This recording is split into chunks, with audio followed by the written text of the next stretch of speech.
안녕하세요. 부동산 한박사의 부동산 테라스에 오신 걸 환영합니다. 오늘은 재건축, 재개발 차이점과 진행 과정에 대해서 총 정리를 한번 해보겠습니다. 오늘은 그 재건축, 재개발의 차이점에 대해서 다루어 볼 건데요. 재건축과 재개발은 많이 다릅니다. 하지만 구별 못하고 혼용해서 쓰는 실수를 많이들 하죠. 재건축, 재개발의 차이점이 무엇인지, 그 또 절차는 어떻게 되는지 한번 알아볼게요.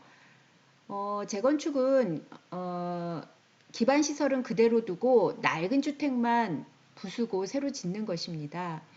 재건축 지역은 도로, 주차장, 상하수도, 학교, 문화시설 등의 기반 시설들이 양호한 경우가 많거든요. 그렇지만 재개발은 기반 시설이 매우 낙후되어 있어서 기반 시설까지 함께 개발해야 하는 것을 말합니다. 자, 차이점을 이 도표에서 한번 보시겠습니다. 조합원 자격은 이제 재건축의 경우에 건물과 토지를 모두 소유한 경우고요. 조합 설립에 동의를 해야 합니다. 재개발은 건물과 토지 중 하나만 소유를 해도 조합원 자격이 있습니다. 그러니까 조합원 설립 동의에 무관하게 조합원이 됩니다. 그리고 기부 체납은 재건축이 적은 편이고요. 재개발이 많습니다. 그리고 세입자 주거 이주비, 상가 영업 보상비는 재건축은 없지만 재개발은 보상해 주어야 합니다. 그리고 안전진단은 재건축은 실시해야 되고요. 재개발은 해당 없고요. 임대주택 건설의 의무도 좀 차이가 있는데요. 상한 용적률과 법정 상한 용적률 차이의 50%를 재건축에서는 지켜야 하고요. 재개발은 서울, 경기, 지방에 따라 이렇게 퍼센테이지가 좀 다릅니다. 그리고 현금 청산자 비율은 재건축은 좀 적고요. 재개발은 많습니다. 그리고 그 방법은 청산 방법을 보자면 재건축은 시세 기준의 매도 청구를 하게 되고요. 재개발은 감정평가의 기준으로 수용을 합니다. 그리고 이제 좀 차이가 있는 것은 재건축 초과이익 환수제가 재건축에만 적용되고 있다는 것입니다. 그 절차를 한번 보겠습니다. 재건축 재개발 절차 첫 번째 단계가 기본 계획 수립이고요. 그 다음에 이제 안전 진단, 그 다음 단계는 구역 지정, 추진위 구성, 추진위 구성과 그 다음 조합 설립 인가, 시공사 선정, 사업 시행 인가, 조합원 분양 신청, 관리 처분 인가, 이주 철거, 착공 일반 분양, 준공 입주, 이전 고시, 청산 이런 순서가 되겠습니다. 자, 제일 먼저 보면은 기본계획 수립은 도시주거환경정비법에 의한 기본계획을 세우는 것입니다. 특별시장, 광역시장, 특별자치시장, 특별자치도지사 또는 시장이 관할구역에서 10년 단위로 세웁니다. 매우 초기 단계이므로 투자 시 오랫동안 자금이 묶일 수도 있고요. 또 계획이 무산될 수도 있습니다. 두 번째 안전진단의 단계를 보면 2018년 3월부터 안전진단이 강화되어서 주차난, 층간소음 등 구조 안정성 가중치를 20%에서 50%로 높여서 통과하기가 쉽지 않게 되었습니다. 그리고 구역 지정은 특별시장, 광역시장, 특별자치시장, 특별자치도지사, 시장 또는 군수는 노후 불량 밀집 지역과 열악한 주거 환경 지역을 정비 사업을 계획적으로 하기 위해서 정비구역으로 지정하는 단계입니다. 지방도시계획위원회의 심의를 거쳐 지정하게 되고요. 정비구역을 지정 결정할 때는 지방자치단체 공보에 고시하여 일반인이 열람할 수 있도록 해야 합니다. 추진위원회를 또 구성하게 되는데요.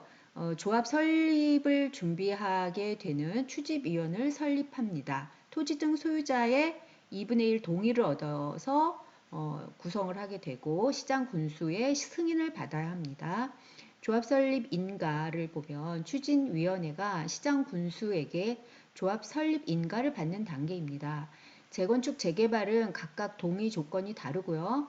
재건축의 경우 주택단지의 공동주택 각 동별 구분 소유자의 2분의 1 이상의 동의와 주택단지의 전체 구분 소유자의 4분의 3 이상 및 토지 면적의 4분의 3 이상 토지 소유자의 동의가 필요합니다. 재개발의 경우는 토지 등 소유자의 4분의 3 이상이 토지 면적의 2분의 1 이상 토지 소유자의 동의가 필요하고요. 추진위원회는 동의받기 전에 추가 분담금의 정보를 주어야 합니다. 자, 6번째로 보면 시공사 선정을 보겠습니다. 경쟁 입찰을 통해 건설회사를 정하게 되고요. 추가로 부담하게 되는 공사비는 없는지 꼼꼼히 살펴보아야 합니다. 사업시행 인가 단계에는 정비 사업을 어떤 방식으로 진행하겠다라는 그 사업시행 계획서를 시장 군수 등에게 인가받는 단계입니다. 구체적인 것은 아니고 밑그림이라고 보면 되고요. 이 단계에서는 전체 건축 세대수나 소형 세대수, 임대주택 세대수 등을 알 수 있게 되고요. 어느 정도 수익성을 예측해 볼 수가 있죠. 사업 시행 인가를 받으면 사업이 취소될 확률이 현저히 줄어들게 됩니다. 재개발 시에는 관리처분 인가 이후 투자하면 현금 청산당하기 때문에 사업 시행 인가 단계가 마지막 투자 단계가 된다고 볼 수 있겠습니다. 조합원 분양 신청. 조합원 분양 신청을 받는 단계입니다. 분양 대상자별로 종전자산의 평가 금액과 분담금이 얼마나 나오는지 고지를 해줘야 합니다. 관리처분 계획 인가. 새 집을 분양받을 수 있는 조합원의 조건이나 면적 등이 결정되는 단계인데요. 구체적인 공사비, 사업비, 세입자별 손실보상액, 감정평가액, 일반 분양분, 임대주택 분담금 등을 자세하게 알 수 있죠. 단 일반 분양가는 정확하지는 않습니다.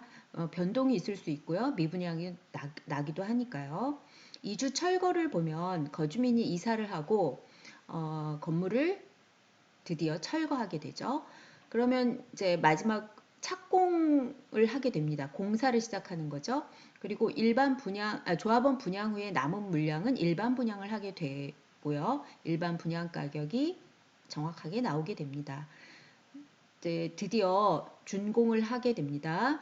완공을 하고 입주를 하고 미분양분이 있다면 추가 분담금이 더 발생하기도 하죠. 이전 고시라는 것은 조합원들이 분양받은 집에 소유권을 이전하는 단계입니다. 청산, 조합원 주택의 그 감정 가격에 따라 추가 분담금이 있거나 청산금이 있다면 계산을 완료 후 조합은 해산됩니다. 자, 이상 재건축 재개발 절차를 살펴보았습니다. 여러분 그 재건축 재개발 투자 시에 잘 참고하시길 바랍니다. 감사합니다.